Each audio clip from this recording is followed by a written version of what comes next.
was standing in the corner of the Lakeshore Gallery, pretending to be just another visitor.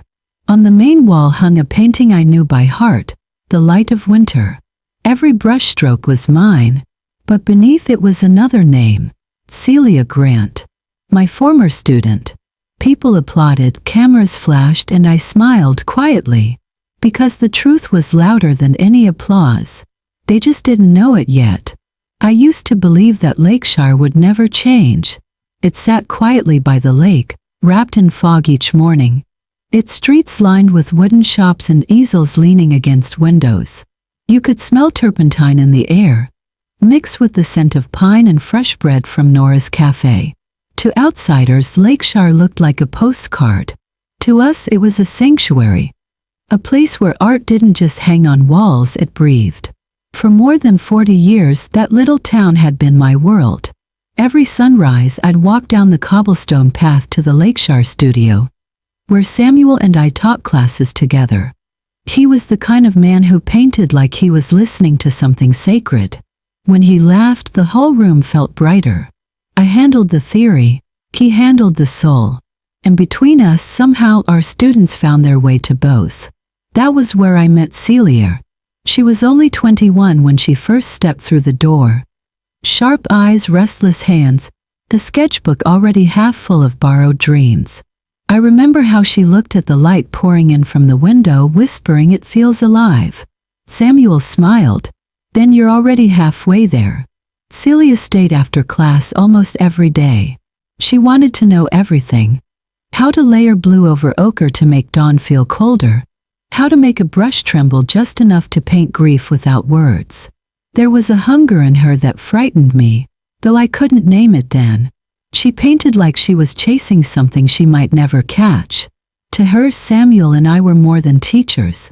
We were family, or at least that's what I let myself believe.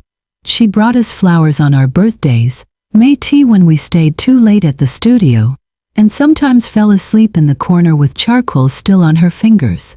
I used to cover her with Samuel's old coat.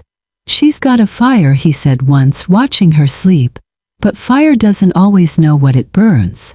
Years passed like seasons, and then one winter morning Samuel was gone. A heart attack, sudden and cruel. The studio felt hollow without his voice echoing off the canvases. His easel remained untouched for weeks, the last brush still wet with paint that would never dry. I tried to keep teaching, but every lesson felt unfinished. Celia came less often. When she did, her tone had changed, sharper, impatient. "Marianne, people don't want old stories anymore," she said one day. "They want something bold, something they've never seen." I looked at her painting. All red and black, no breath left for quiet. "Bold doesn't mean loud," I told her. "Sometimes silence is the bravest color." She smiled politely, the kind of smile that ends conversations. After that, she stopped calling. Months later, her name started appearing in magazines. Celia Grant, the new face of modern light. The photo showed her in front of a canvas that felt familiar. First, I thought I was mistaken. Many artists paint the lake, the morning frost, the pale sunlight caught between water and air. But then I saw it, the faint outline of Samuel's signature composition, the same curve of the shoreline we painted 100 times together. The title read, "The Light of Winter." Every brushstroke, every gradient of white, they were mine. Ours. My hand shook. I turned off the screen, but the image burned in my mind. She had taken it. Not the painting, but the memory of how it was born. The laughter, the lessons, the mornings when Samuel and I taught her what light meant. She took all of it and sold it for fame. That night, I sat in the dark studio surrounded by old canvases. The clock ticked softly, the sound of years slipping away. I thought of confronting her. I thought of letters, lawyers, even public shame. But none of those felt right. Because this wasn't about ownership. It was about truth. Samuel once told me, "You can't teach morality through words, only through consequence." So I decided to wait. Lakeshore carried on as if nothing had happened. Tourists came, applauded Celia's name, took pictures with her paintings. They called her a genius. I stood among them once, just another face in the crowd, and listened to people praise the glow in the light of winter. They didn't know that the glow came from my brush, from years of learning to see beauty in the quiet. I went home that night and opened an old drawer. Inside was a single unfinished sketch, Samuel's last one. The same composition Celia had used, only softer, humbler. Next to it lay a note in his handwriting. Art only lives when truth does. I pressed the note to my chest and smiled for the first time in months. If justice couldn't be bought with words, then I'd let truth find its own way back. Not through anger but through silence. Because silence, when held with dignity, speaks in ways applause never can. And so while Celia's name echoed through the galleries of the world, I picked up my old brush once more, the one she'd forgotten I still owned, and began to paint again. Not for fame, not for revenge, but to remind myself that light once found can never truly be stolen. The studio smelled of dust and turpentine the morning I went back. It had been years since I'd opened that door. The air was still, as if waiting for me to speak first. I brushed my fingers along the windowsill and felt the fine grit of time. The light fell through the curtains just the way it used to when Samuel was alive. That kind of light that made even dust look holy. In the corner, half buried under a tarp, stood an old wooden crate.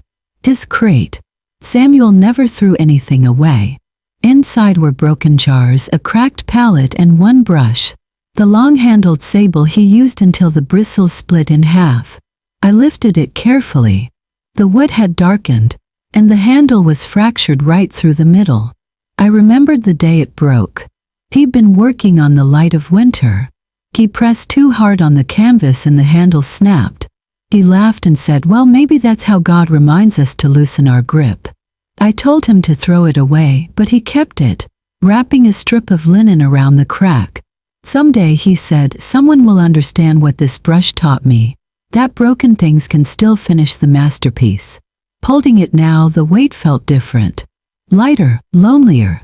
I placed it on the table and noticed a thin layer of dust clinging to the floorboards beneath. When I swept it aside, I found a sketchbook, brown leather, the edges curled.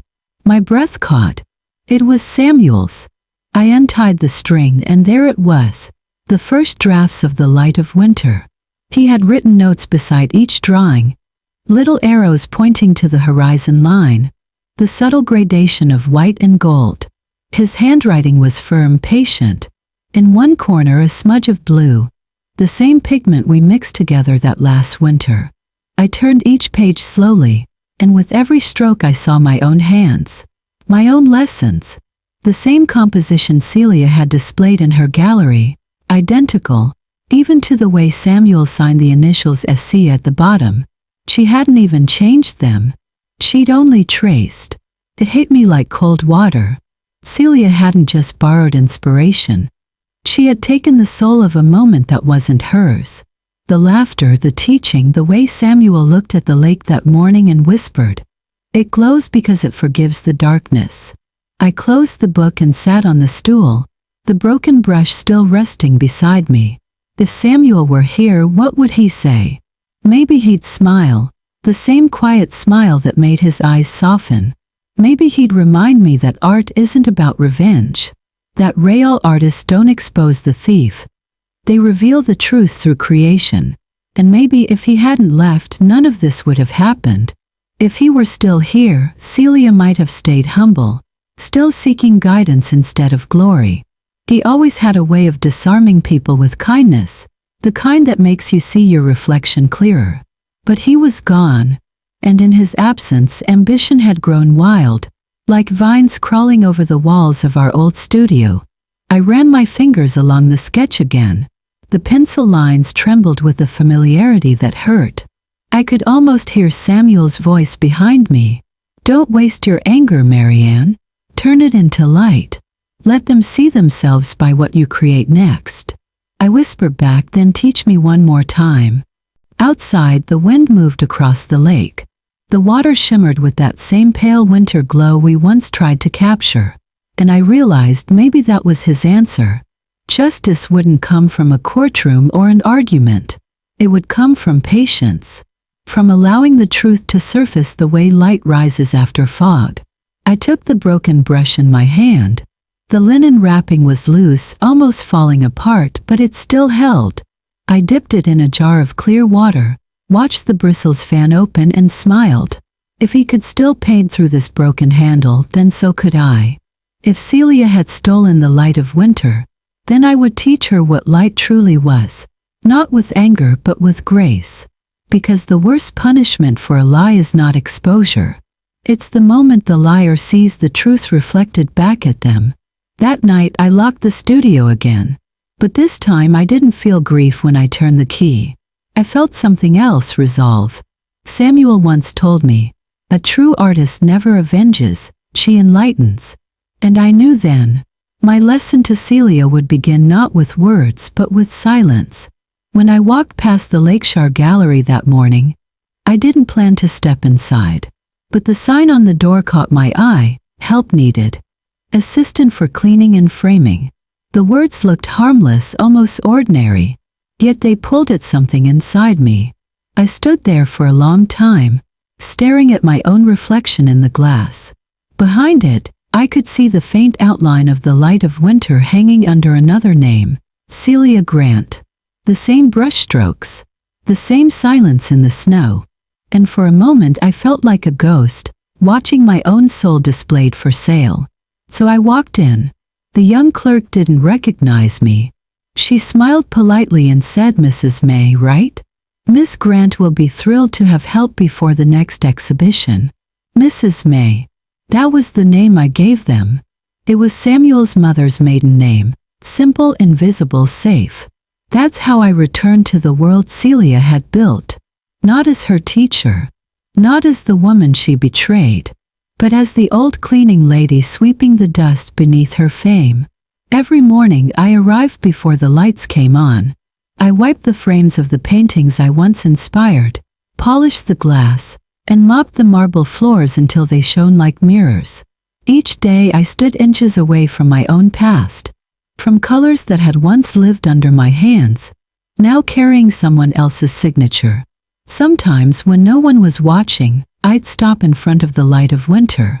People always said the painting was radiant, but I could see where the light had been forced, where the warmth was faked. Real light never screams. It whispers. But I stayed silent too. Celia would come in around noon, all smiles and perfume, followed by assistants with cameras. She'd walk past me without looking twice. "Mrs. May, could you dust the corner near the east wall?" Her voice was gentle, efficient, the kind she must have practiced in interviews. And I would nod. "Of course, ma'am." There was a strange kind of peace in pretending to be invisible, because in that invisibility I could finally see everything. How success had hardened her smile. How exhaustion hid beneath the shimmer of her lipstick. How the gallery, for all its brightness, had no warmth at all. One evening, long after everyone had left, I stayed behind. The moonlight through the glass ceiling painted thin silver lines across the floor. In the storage room I found an old trunk labeled Archive Lakeshore Studio. My hands trembled when I opened it. Inside were forgotten sketches, some of Samuel's, some of mine, and a few of Celia's early works. At the bottom, wrapped in brown paper, was a drawing I didn't expect to see again. The Light of Winter original study. The lines were faint, smudged by years of neglect, but still alive. It was the blueprint she had copied. I sat down on the cold floor and unfolded my own worn sketchbook beside it. The difference was quiet but undeniable. Mine had soul. Hers had ambition. For hours I stared between the two, and for the first time I didn't feel angry. I just felt tired. Tired of noise, of proving, of waiting for apologies that never came. That's when Samuel's voice returned to me, clear as if he were sitting right beside me. "Don't rescue someone from their own blindness, Marianne. Let them bump into the light." It was something he used to say when our students made mistakes, not to embarrass them, but to let them discover truth on their own. And suddenly I understood what he meant. Love, even wise love, has its limits. There comes a point when helping becomes enabling. When mercy without truth turns into permission for wrong. People often confuse silence with surrender, but silence can also be discipline. It's the decision to let time be the teacher. So that night I didn't burn her copies. I didn't confront her or call a lawyer. I simply opened my sketchbook, took out my brush and began again. I started to repaint the light of winter from memory. But this time I painted it differently. The lake was softer. The sky carried a pale, forgiving blue. And instead of the sun breaking through the clouds, I painted its reflection, faint, gentle, the way Samuel used to see it. Each stroke felt like an apology, not to Celia but to him. To the man who believed in art as redemption. To the teacher who never sought justice, only truth. By dawn the painting was half finished. My hands were sore, my heart strangely calm. The light in my version didn't dazzle. It breathed. And when I stepped back, I realized it wasn't the light of winter anymore. It was something else. Something purer. A love letter disguised as a lesson. A goodbye disguised as grace. The next morning when Celia entered the gallery and walked past me again, I smiled. She didn't notice, of course. But for the first time I didn't need her to, because I finally understood.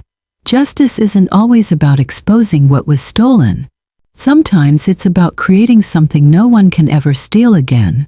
The cafe next to the gallery was always filled with the smell of roasted beans and quiet chatter. I used to go there after cleaning the exhibition hall, just to rest my back and drink something warm before walking home. That's where I first met Nora Fields. She was about my daughter's age, with kind eyes that seemed to notice everything people tried to hide. She owned the cafe herself. Every morning she'd set out 2 vases of lilies by the window, one on each side, as if balancing the room between beauty and silence. The first time she spoke to me, I was wiping the counter near the sugar stand. "You're from the gallery, right?" she asked. "Yes," I said softly. "Just helping out with cleaning." She smiled. "You have the hands of someone who used to paint." I froze. No one had ever said that to me since I came back to Lakeshire. From that day, she began saving me a seat by the window. We'd talk between her rush hours, about weather, coffee, and art that neither of us could afford to buy. She was curious but never nosy. She had that rare gift of listening without interrupting, like someone who knew how much a person could carry in silence. One afternoon, while wiping tables, she looked toward the gallery. "Funny, isn't it?" she said. "That place used to belong to a woman named Marianne Cole. My mom took classes there when she was young. She said Mrs. Cole taught her how to paint sunlight, not just objects." Her words hit me like a quiet storm. I looked down at my cup, afraid she'd see the truth on my face. "What happened to her?" I asked, my voice barely steady. Nora shrugged. "No one knows. I heard she disappeared after her partner passed. Some say she moved away. Others say she just stopped painting." I wanted to tell her everything, the betrayal, the silence, the name I had buried under dust. But the words never came. Instead I smiled and said maybe she just wanted peace. Nora nodded. "Maybe. But if she was still here, she'd hate what they've done to that gallery. Feels hollow. Beautiful but hollow." There was a pause. Then she looked straight at me. "You know, Mrs. May, you remind me of her." I didn't answer. But that night I couldn't sleep.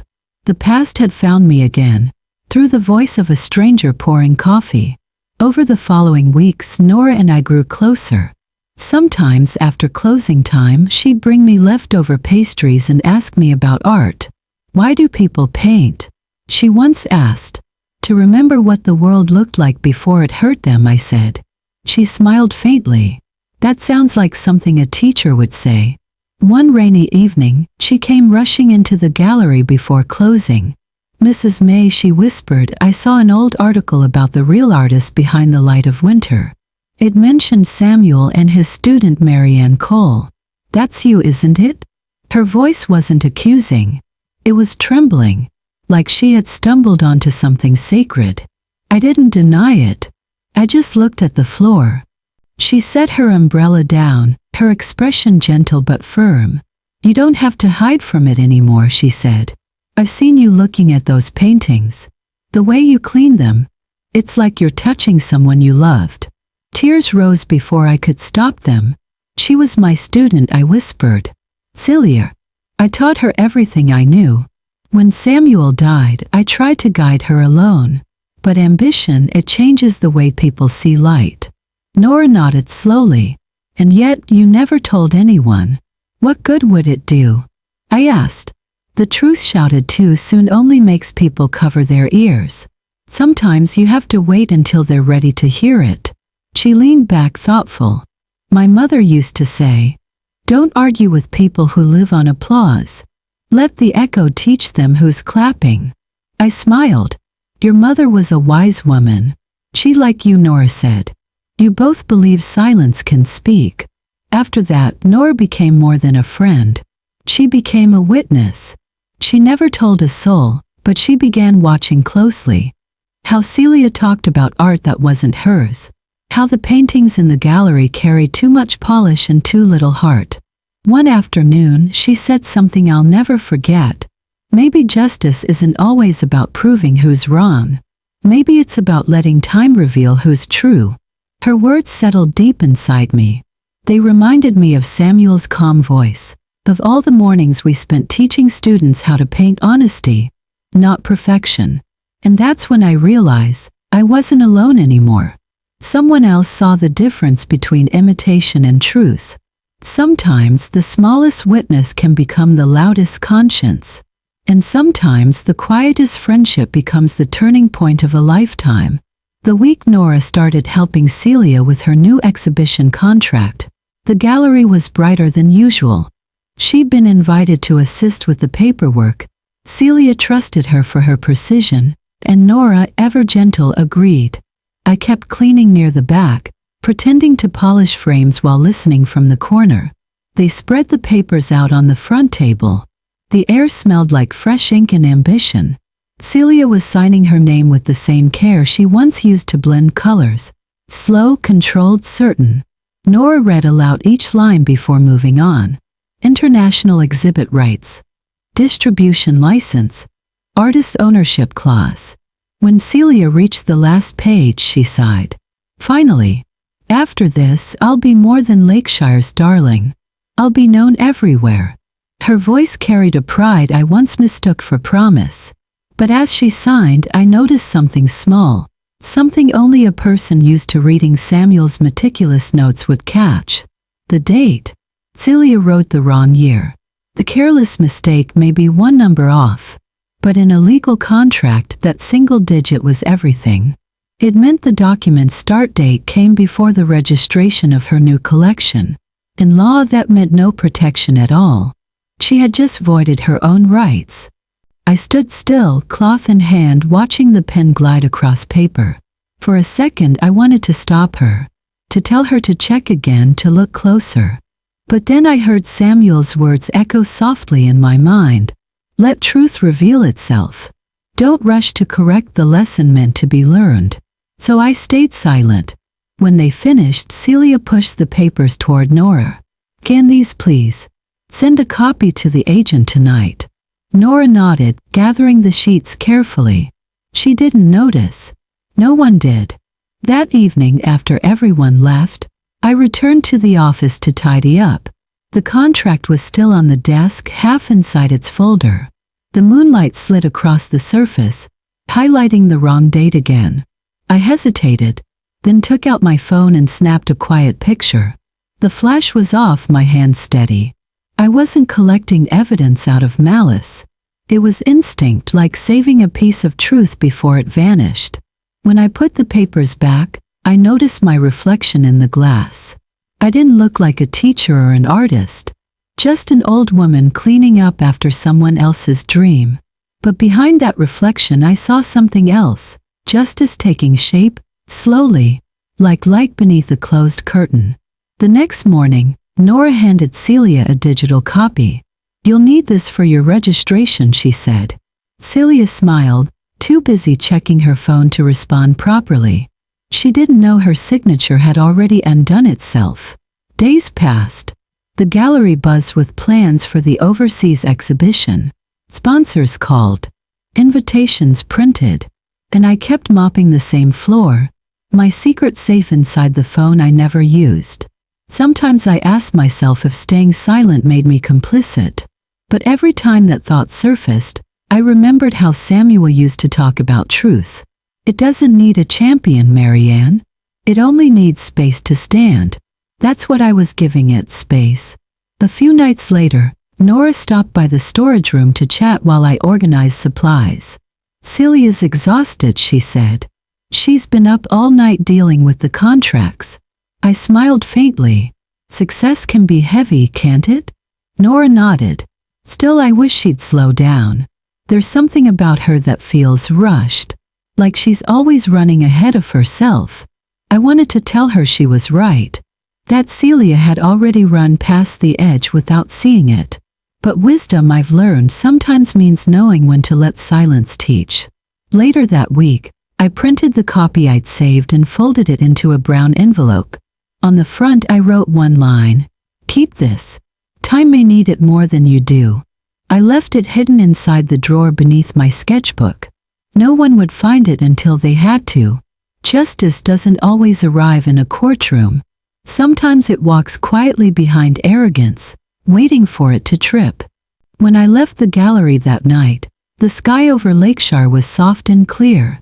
The lake reflected the lights from the town like a page covered in faint brushstrokes. I stood there for a moment, breathing in the cool air, realizing how peace can exist even when fairness hasn't yet. Because peace comes when you trust that truth will finish the painting you started. No matter who tried to sign their name over it, the gallery was busier than I'd ever seen it. Boxes stacked by the door. Assistants running back and forth with gloves and clipboards.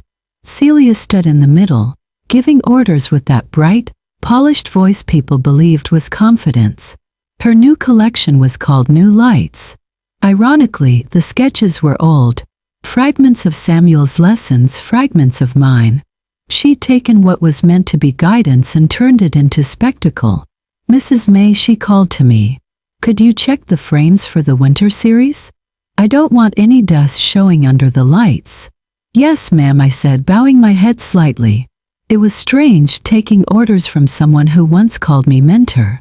But I'd learned that silence sometimes carries more power than protest. While I wiped the glass, I noticed something small taped to the back of one of her paintings. The sketch, barely visible, that matched the one in my old journal. The same faint pencil curve. The same mark Samuel used to sign his drafts. I traced it gently with my fingertips. It wasn't anger I felt, just the sharp sting of déjà vu. Like watching a song you wrote being sung with someone else's name beneath the melody. That evening, after the others left, Nora came by with coffee. She placed the cup near me and whispered, "They've been printing invitations all day. The press release calls her the voice of modern light." I smiled faintly. Light doesn't belong to anyone, Nora. It only reveals who's standing under it. She hesitated. What are you going to do? I looked at the painting again. Nothing loud. 2 days later, while Celia rehearsed her speech for the exhibition opening, I sat at my old desk with a different purpose. I took out the Light of Winter original sketch. It still smelled faintly of graphite and cedar. Samuel's handwriting curled along the edge. Truth needs no signature. I packed it carefully, slid a small note inside, and sealed it in an envelope addressed to the Lakeshire Art Council. The note said, "For archival comparison, to preserve authenticity, no accusation, no demand, just truth sent quietly where it belonged." I mailed it that afternoon, then went back to sweeping the gallery floors. By the time the opening night arrived, the invitation list had grown longer than the tables that would hold the champagne. Guests in velvet coats and silver jewelry filled the room. Cameras flashed. Critics whispered words like visionary evolution, modern rebirth. And in the center stood Celia, radiant in her white dress, her voice trembling slightly as she said, This collection is dedicated to my mentors, who taught me that light is meant to be shared. The crowd applauded. I watched her smile widen, the kind that only looks steady until truth begins to move beneath it. The next morning, the council's letter arrived at the gallery. It wasn't addressed to Celia. It was marked to the curator's attention. The envelope was thick, official. Nora was there when the courier handed it over. Celia tore it open in front of everyone. Her expression changed almost instantly. The letter thanked her for her submission and attached a printed comparison between New Lights No. 1 and the archive sketch of The Light of Winter. 2 images side by side. Identical composition, identical brush direction. Only one difference, the signature at the bottom. People murmured. Someone from the staff leaned closer, whispering, "That can't be right." "Can it?" Celia laughed nervously. "There must be a mistake. I use my own drafts."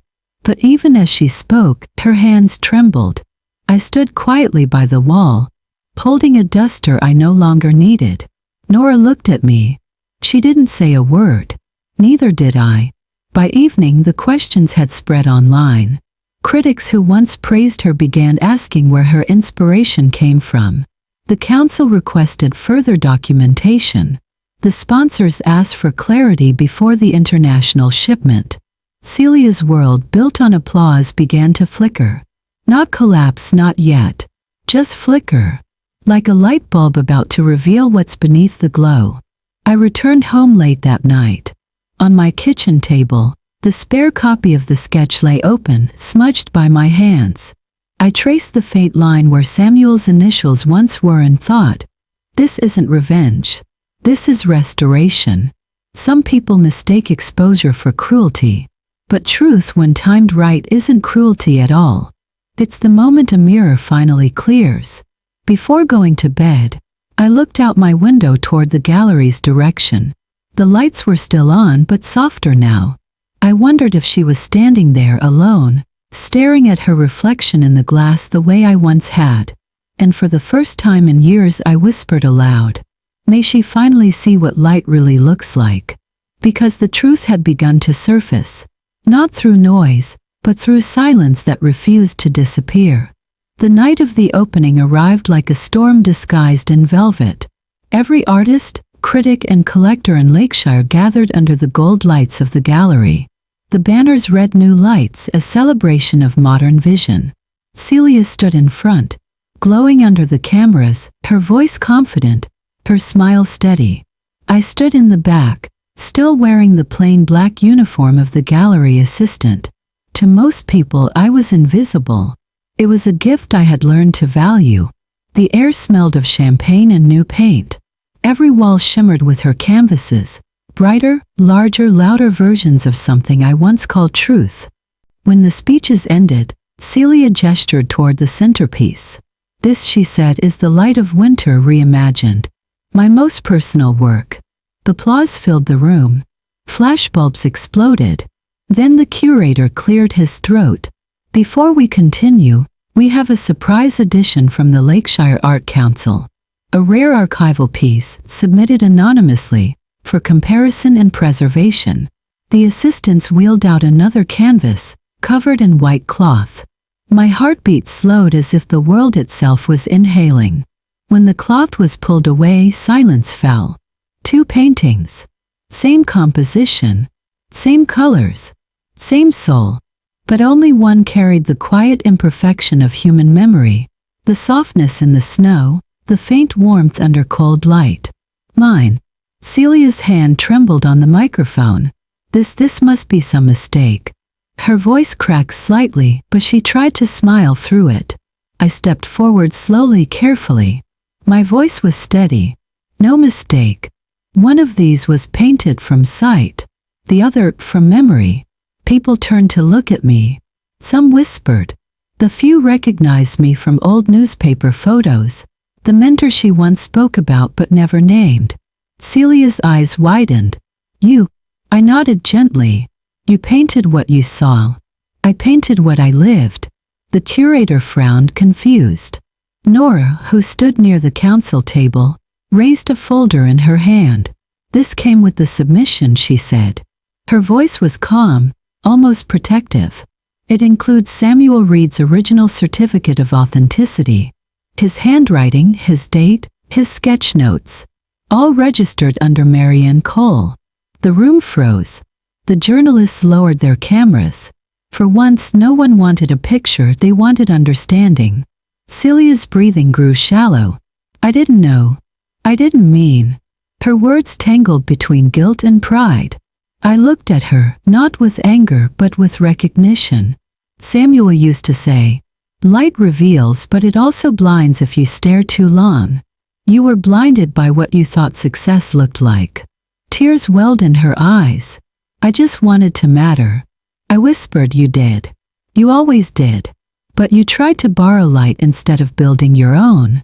Someone in the audience gasped quietly. Others turned away, ashamed of their applause from before.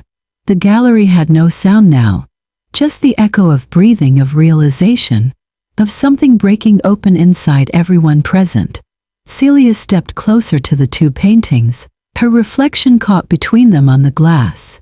"Which one do you think they'll remember?" she asked, almost childlike. I smiled faintly. "Both.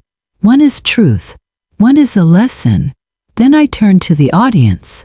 The painting doesn't just capture what's seen.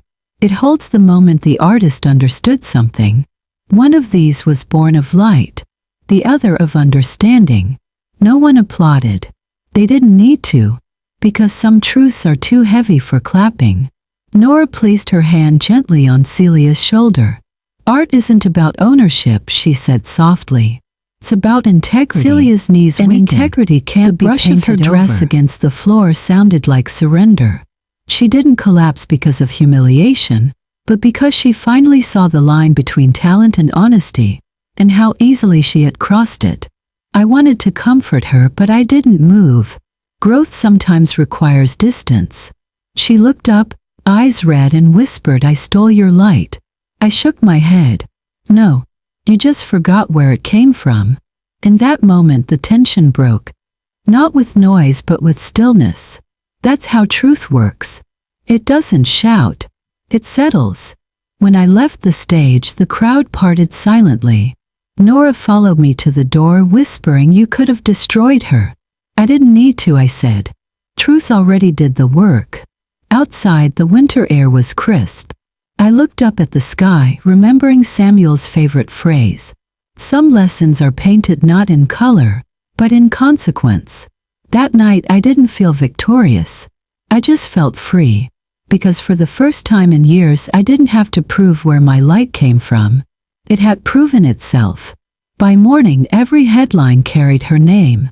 Not as a rising star, not as the prodigy she wanted to be remembered as, but as the artist who copied her mentor. Reporters crowded the gallery steps. Flashlights burst like silent thunder. Celia stood behind the locked glass doors, her reflection multiplied by every camera lens outside. Each question thrown at her was the same, only phrased differently. "Did you know it was stolen? Will you apologize publicly? Are you returning the award money?" She didn't answer. Maybe she couldn't. Her voice, the one that once filled galleries with confidence, was gone. I watched from across the street, my coat buttoned tight against the wind. Nora stood beside me, holding 2 cups of coffee.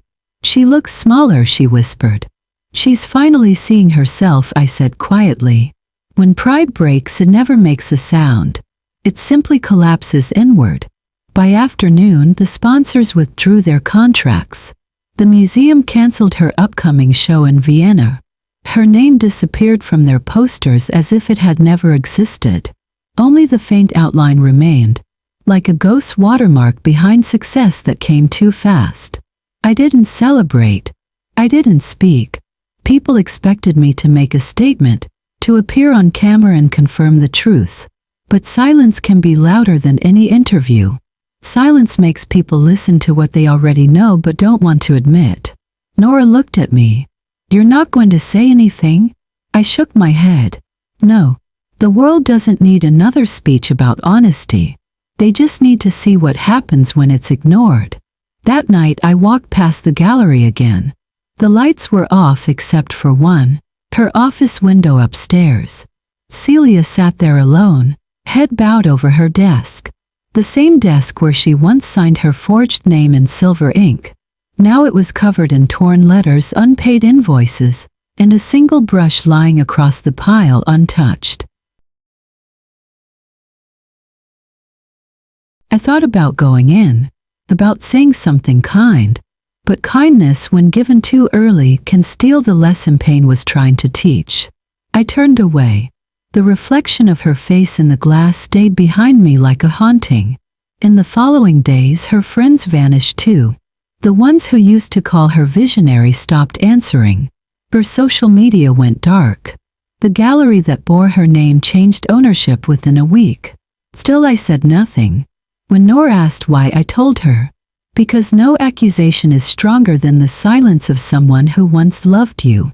And I meant it. Silence forces the guilty to hear their own echoes.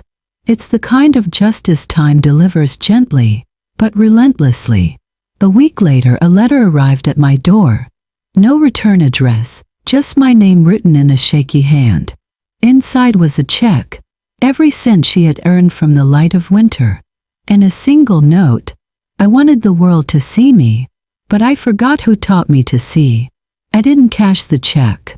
I placed it in Samuel's old sketchbook instead. He would have smiled, I think. Not in triumph but in peace. That night I returned to the lake. The wind carried the sound of distant church bells across the water. For the first time in years, I felt a quiet kind of mercy settle inside me.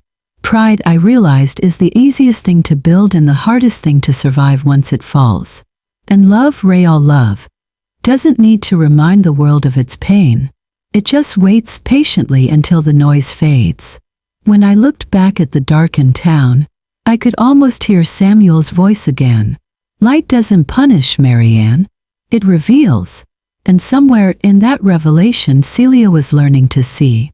The morning mist curled gently over the lake, soft as breath on glass. I hadn't been back here in months. The air smelled of pine and paint, the two things that had built my whole life. The group of children waited near the old wooden pier, their sketchbooks pressed to their chests, eyes wide and expectant. Nora had organized the little art class herself. She said the town needed something quiet again, something good. I brought a tin box of pencils and a stack of blank paper. No speeches, no lessons written down, just space to see. "Do we draw the water, Mrs. Cole?" one boy asked. I smiled. "No," I said softly. "You draw what the water makes you feel." They looked at me, puzzled but curious. That was enough. As they started sketching, I sat by the edge of the dock. The sun was rising, its light turning the surface of the lake into liquid silver. I watched it stretch across the ripples, the same light I'd spent my whole career chasing on canvas. For years I believed I had to own that light, that only through control could I honor it. But now, watching those children laugh as their pencils stumbled and danced, I understood. Light never belonged to me. It never belonged to anyone. It only ever wanted to be seen. One of the girls held up her page. "Is it good?" she asked. The lines were uneven, the proportions off. But in the center she captured something. A shimmer, the movement of light that wasn't copied from sight, but felt from within. "It's perfect," I said. "Because it's honest." Honesty. That was what Samuel had always taught, what Celia had once forgotten, and what I had almost lost in the noise of proving myself. The lake breeze brushed against my hands. My knuckles had stiffened over the years, the bones more visible than before.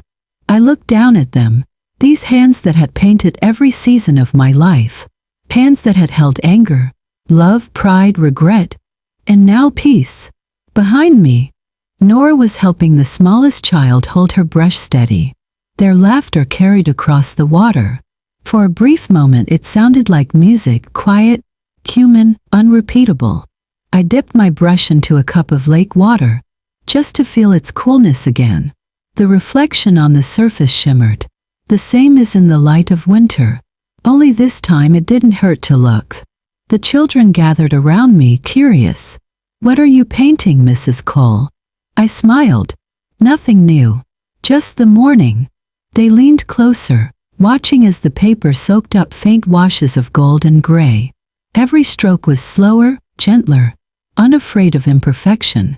Once I painted to be remembered. Now I painted to remember. Across the lake, the church bell rang 9 times. The heron took flight, its wings brushing the mist. I thought about Celia, where she might be, what she might be learning in the silence she had to face. I didn't wish her pain, only understanding, because that's the real justice art offers, the chance to see ourselves clearly, even when it hurts. The boy beside me whispered, "It's so quiet here." I nodded. Quiet helps the truth speak. He didn't understand then, but someday he would. When class ended, the children packed their things and ran up the hill toward the town. Their laughter echoed between the trees like small bells. I stayed behind, cleaning the brushes one by one. Each stroke through the water erased a little more of what I used to be. And when I stood up, the sunlight caught the lake just right. The same light from my painting. The same light from my memories. Only now it wasn't mine to capture, it was mine to live inside. I smiled, not because I'd won anything but because I'd finally stopped fighting. The light no longer needed my name. It was enough to know I had found my way back to it. The knock came just after dawn. Soft, uncertain, the kind of sound that carries hesitation more than intent. I was cleaning brushes in the studio when I heard it. The lake outside was still covered in mist, the kind that makes everything look half-remembered. I opened the door and there she was, Celia. She looked smaller than I remembered. The sharpness that once defined her, her walk, her words, her confidence was gone. In her hands, wrapped carefully in a cloth, was something long and thin. "May I come in?" she asked. Her voice trembled the way old glass does when you tap it. Fragile but not yet broken. I stepped aside without a word.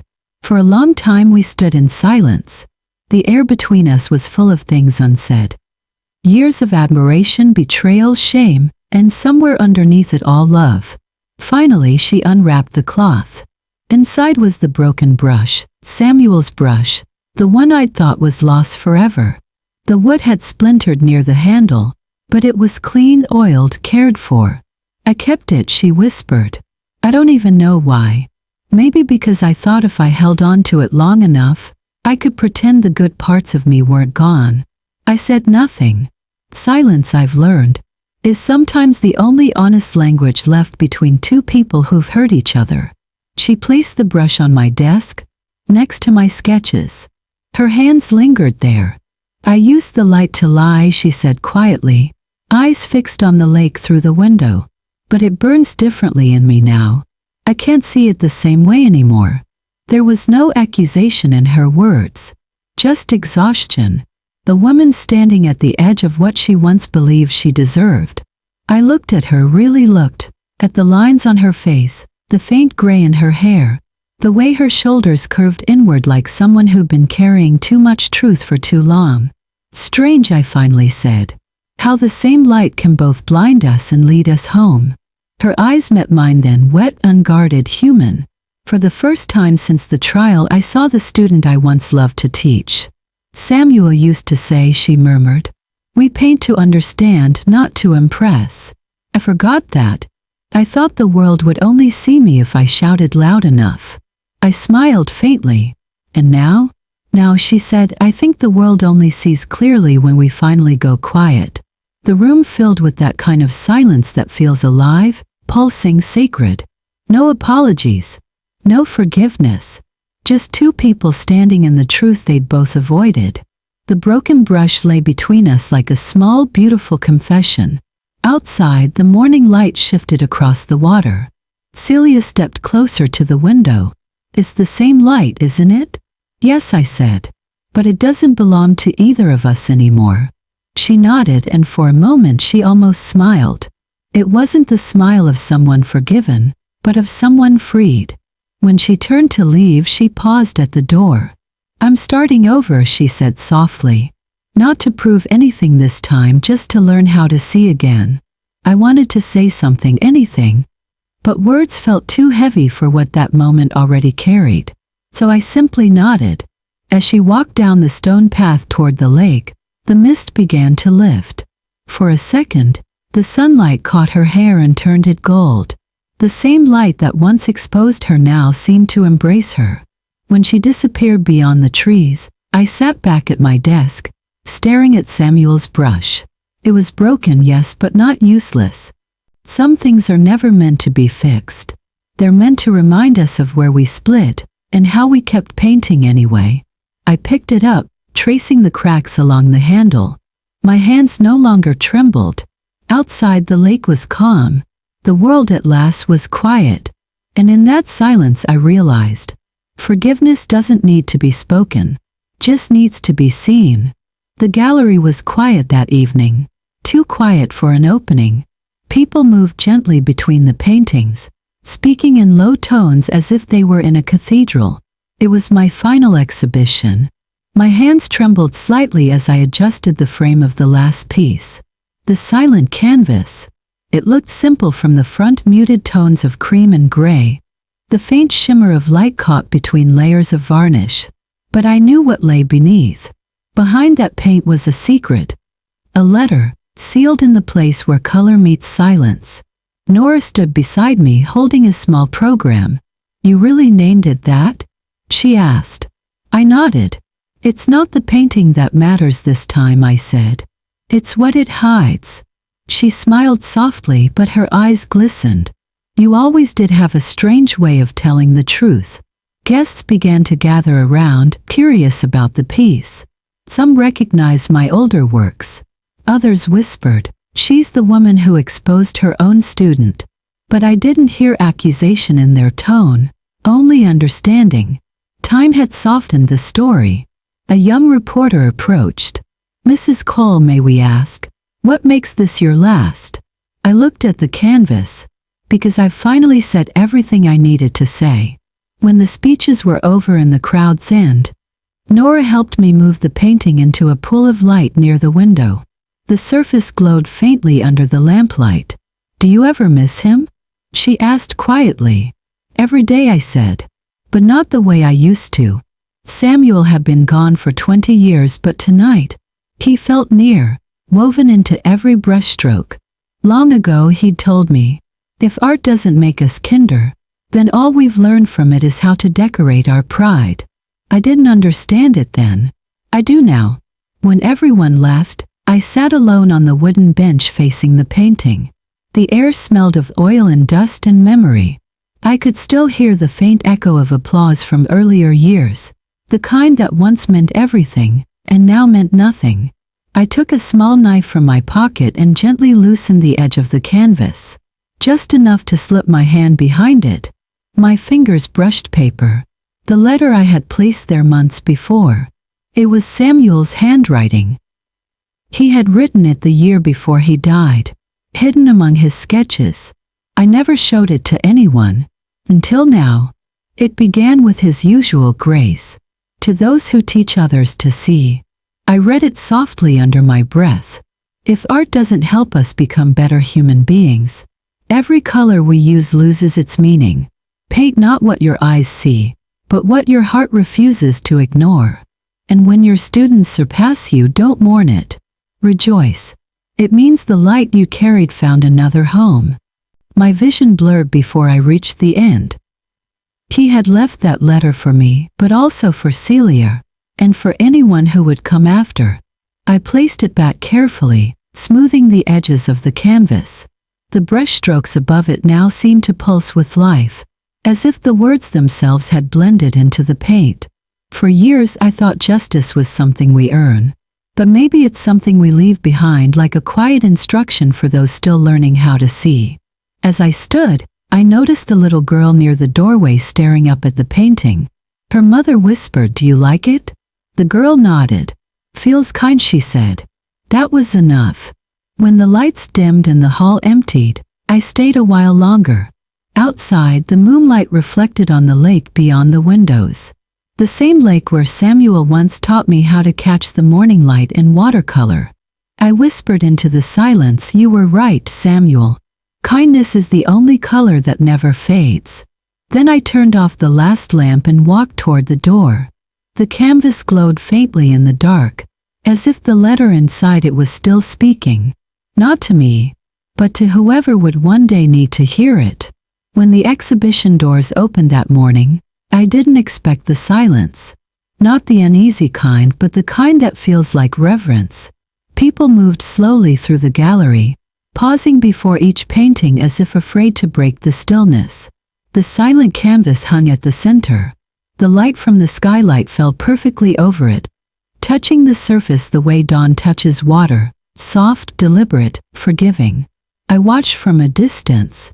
My name was printed in small letters beneath the frame, barely noticeable. It didn't matter anymore. The painting spoke louder than I ever could. A woman in her 50s stood before it, one hand over her mouth. The young student beside her whispered, "It feels like it's breathing." The woman nodded. "Feels like it understands." For years I had painted to be understood. But that morning, I realized understanding doesn't come from words or explanations. It comes from quiet recognition, when the truth no longer needs to defend itself. Reporters were there too, but none of them asked about the scandal anymore. Instead, they wrote down small phrases, their pens moving slower than usual, as if they didn't want to miss the calm that filled the room. Nora approached me, her eyes shining. "They're crying, Marianne," she whispered. I turned toward the crowd. It was true. People wiped their eyes not from sadness, but from something deeper, relief maybe. One man knelt down in front of the painting, his notebook forgotten at his side. Later I would learn he was an art critic from New York. His article appeared the next week. It began with just one line. Marianne Cole's justice needed no law, only the quiet honesty of a human heart. That sentence spread farther than I ever imagined. It was quoted in journals, shared in art schools, even discussed in classrooms where young painters debated what it meant to be true. But I didn't need to read any of that to know something had shifted. I could feel it right there, in the soft hum of the gallery, the way people no longer looked for perfection but for truth. Somewhere in the back I saw Celia standing alone. She didn't come forward, didn't speak. She just looked at the painting for a long time. Then very gently she bowed her head. That was enough. When the exhibition ended, the crowd stayed longer than usual. No one wanted to leave. And for the first time I didn't rush to pack up my things. I just sat quietly, watching the reflections move across the glass. I thought about Samuel, about the day he told me, "One day the art will outgrow you. That's when you'll know you've done something right." I used to fear that moment. Now I understood. The painting was no longer mine. It belonged to everyone who needed it. Days later I passed by the gallery again. Through the window I saw a group of children pointing at the canvas.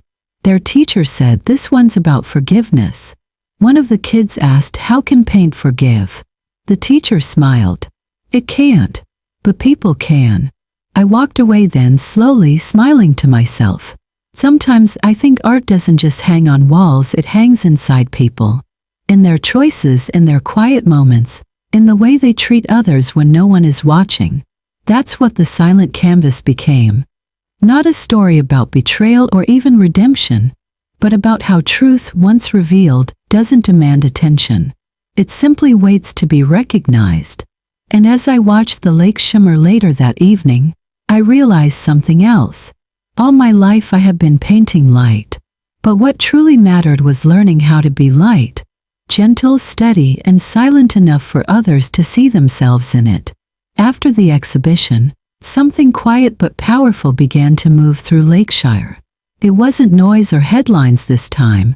It was the sound of brushes scratching softly against canvas. The town had changed.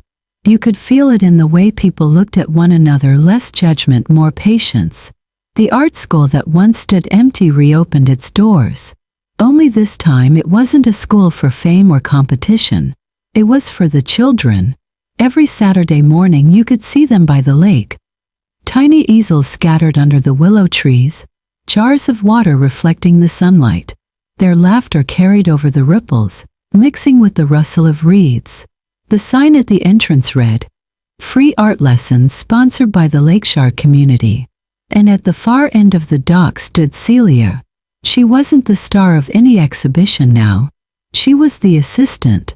Sometimes she guided a child's trembling hand.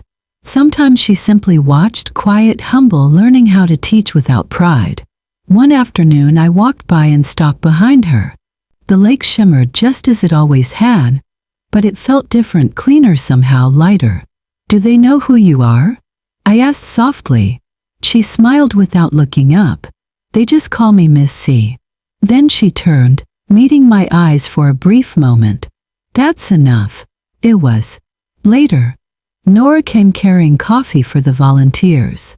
She sat beside me, watching Celia help a small boy who was painting the sky green. "She could have left," Nora said. "Most people would have run from this place." I nodded. "Running doesn't wash anything away. You have to face what you stained." That day the townspeople gathered around to thank me for inspiring the classes. But the truth was I hadn't done anything. Lakeshire had healed itself. All I did was plant a seed, quietly, and the town decided to grow a garden. A young journalist came by to interview me. He was barely older than the students. He asked, "Do you think people can really change?" I looked at the lake again. Celia was laughing with the children, her hands streaked with paint. "Yes," I said. "When they stop trying to be remembered and start trying to be useful." He wrote that down word for word. It made me smile. People always love simple answers. But the truth behind them isn't simple at all. Change doesn't come from apologies. It comes from repeated kindness, small consistent acts that no one claps for. As the sun lowered, the children lined up their paintings along the fence. One of them, a little girl with freckles, held up her work for me to see. It was a picture of two women standing by the lake, holding the same brush. She said, "I wanted to paint what forgiveness looks like." I almost couldn't speak. That evening, I walked home through the narrow streets. The shop windows glowed with warm light. In the cafe, Nora had displayed one of the children's paintings right by the door. Underneath it, she had written in chalk, "No one truly loses their name if they learn how to earn it back." Stopped me in my tracks. Because that was it, the heart of everything. We all fall short. We all betray, misunderstand, forget. But redemption doesn't erase the past. It redeems it, brushstroke by brushstroke. The next morning, Celia brought me a bouquet of wildflowers tied with a ribbon made from her old gallery apron. She said, "For every time I sign where I shouldn't have." I just smiled and placed them in a glass jar by my window. When the wind came from the lake, the petals trembled like small whispers, reminders that silence, when chosen, can teach louder than anger ever will. Lakeshore didn't become famous after all this, but it became something better, a place where people painted to remember goodness, not success. And as I watched those children every week, I realized this was Samuel's legacy too. Not in museums or galleries, but here, in the laughter by the lake, in the colors that refused to fade, and in the people who finally learned that art, like forgiveness, is most powerful when it belongs to everyone. The morning she came to say goodbye was quiet, wrapped in the kind of mist that makes every sound softer. Celia stood at my gate, her suitcase beside her, a scarf tucked around her neck, the same scarf she used to wear when she was my student. I poured us tea the way Samuel used to, 2 cups, 1 sugar each. We sat by the window overlooking the lake. The water was calm, like it was holding its breath for us.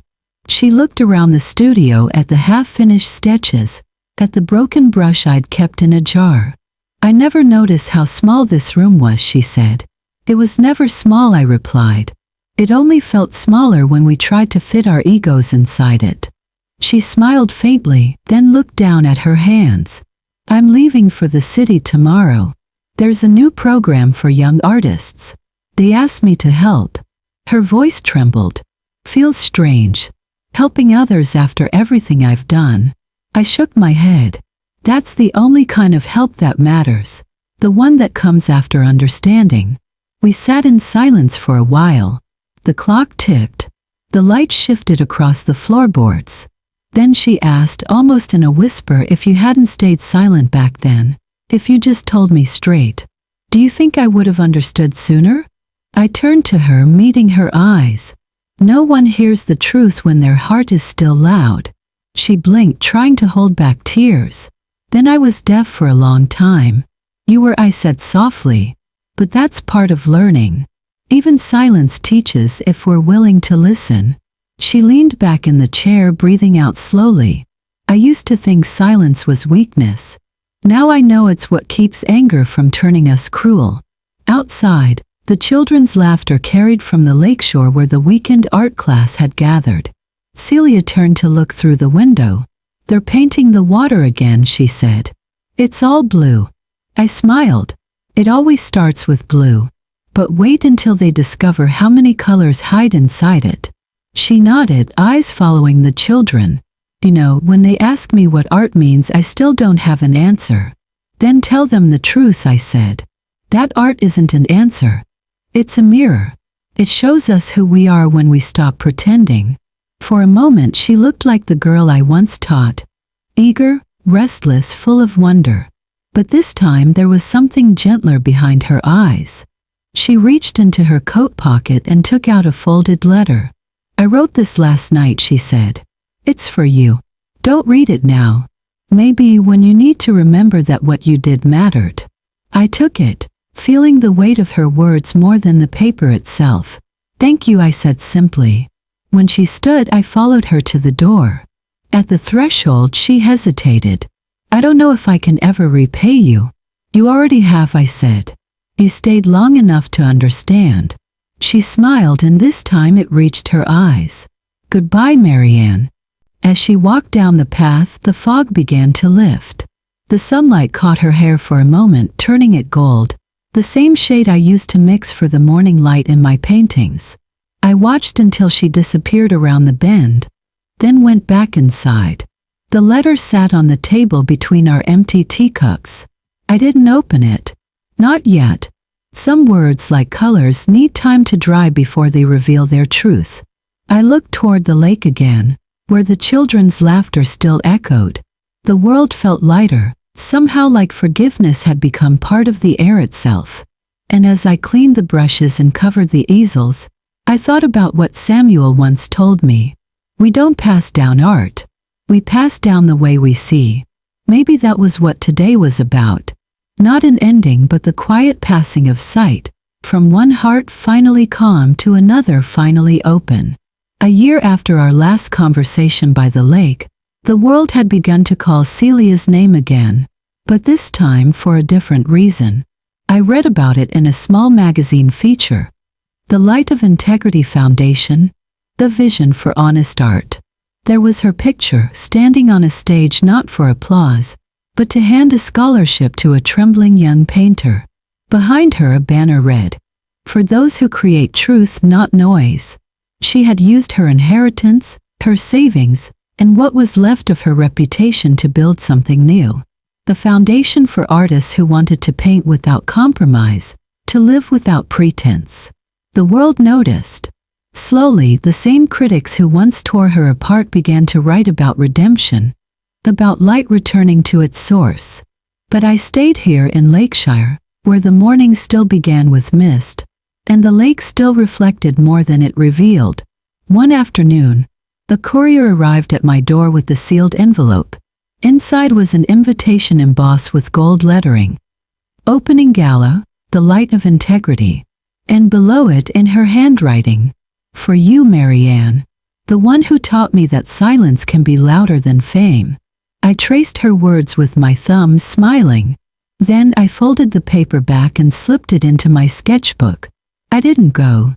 That night I wrote her a letter instead. It was short, just one line.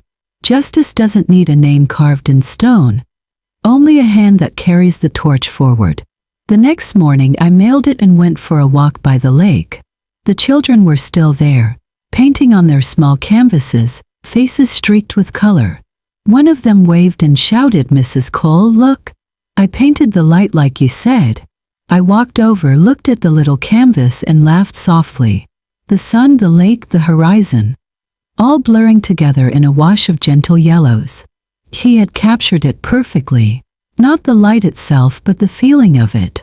"Keep that," I told him. "That's yours." As I walked home, I thought about how strange it was, how something as fragile as light could outlive all of us. It didn't belong to me or to Celia or to Samuel. It belonged to whoever saw it and decided to pass it on. Weeks later, the parcel arrived from the city. Inside was a photograph of the gala. Celia stood under the stage lights, holding a small glass orb engraved with Samuel's name. She looked older, calmer, grounded in a way I once prayed she'd become. There was a note attached. "I didn't speak tonight. I just let his name shine. Thank you for teaching me how." I placed that photo beside the old brush jar on my desk. The broken brush still rested there. Its handle cracked, its bristles stiff. But now it didn't look like a relic. It looked like proof that even broken tools can leave a legacy of creation. That evening I opened the window. The last light of the day spilled across my table, warm and soft, touching the old canvases, the photographs, the memories. It wasn't the light of winter anymore. It was gentler, earned, not borrowed. Sometimes I think about how justice was never what I sought. What I wanted was clarity. And I found it.